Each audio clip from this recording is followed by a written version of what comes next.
సునంద కొడుకు హాస్పిటల్లో ట్రీట్మెంట్ తీసుకుంటూ ఉంటాడు. ఇంతలో అక్కడికి పోలీసులు వచ్చి ఇలా అడుగుతూ ఉంటారు.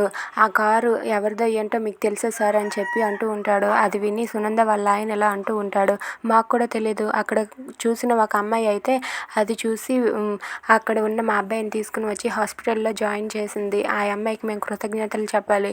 కానీ ఇప్పటికీ ఆ కారు ఎవరిదో అయితే మాత్రం మాకు తెలీదు. ఆ కారు నెంబర్ అయితే మాత్రం ఉంది అని చెప్పి అతనైతే అంటూ ఉంటాడు. అది విని పోలీస్ ఆఫీసర్, సరే సార్, ఏదో ఒకటి చేసి మేము ఆ కారు ఎవరిదో ఏంటో ఎంక్వైరీ చేసి తెలుసుకుంటాం సార్ అని చెప్పి అంటూ ఉంటాడు. ఇంతలో సునంద అయితే అక్కడ కూర్చొని ఇలా అంటూ ఉంటుంది, నా కొడుకు పరిస్థితి ఏంటో ఇంకా చెప్పలేమని డాక్టర్ మాకు 24 గంటలు టైం ఇచ్చారు. ఆ 24 గంటల్లోగా మీరు ఏం చేస్తారో నాకు తెలీదు. ఆ యాక్సిడెంట్ చేసింది ఎవరో వాళ్ళైతే మాత్రం నా కళ్ళ ముందు ఉండాలి. ఆ 24 గంటల ముందే నా కళ్ళ ముందు ఉండేలా చేయాలి. ఏం చేస్తారో ఎలా చేస్తారో నాకు అవన్నీ అనవసరం.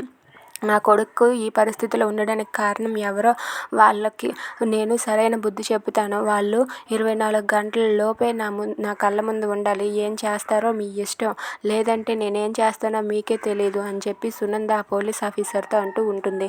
అది విని ఆ పోలీస్ ఆఫీసర్, మేడం మేము చూసుకుంటాం మేడం, ఇది మాకు వదిలేయండి. ఆ కారు ఎవరిదో ఏంటో ఎంక్వైరీ చేసి వాళ్ళని తీసుకువస్తాం మేడం అని చెప్పి అంటూ ఉంటాడు. అది విని సునంద అయితే, వాళ్ళకి నేను ఎలా బుద్ధి చెప్పాలో అలా బుద్ధి చెప్తాను, చూస్తూ ఉండండి. నా కొడుకు ఈ పరిస్థితి ఉండడానికి కారణమైన వాళ్ళని నేను వదిలిపెట్టనని చెప్పి సునంద అంటుంది.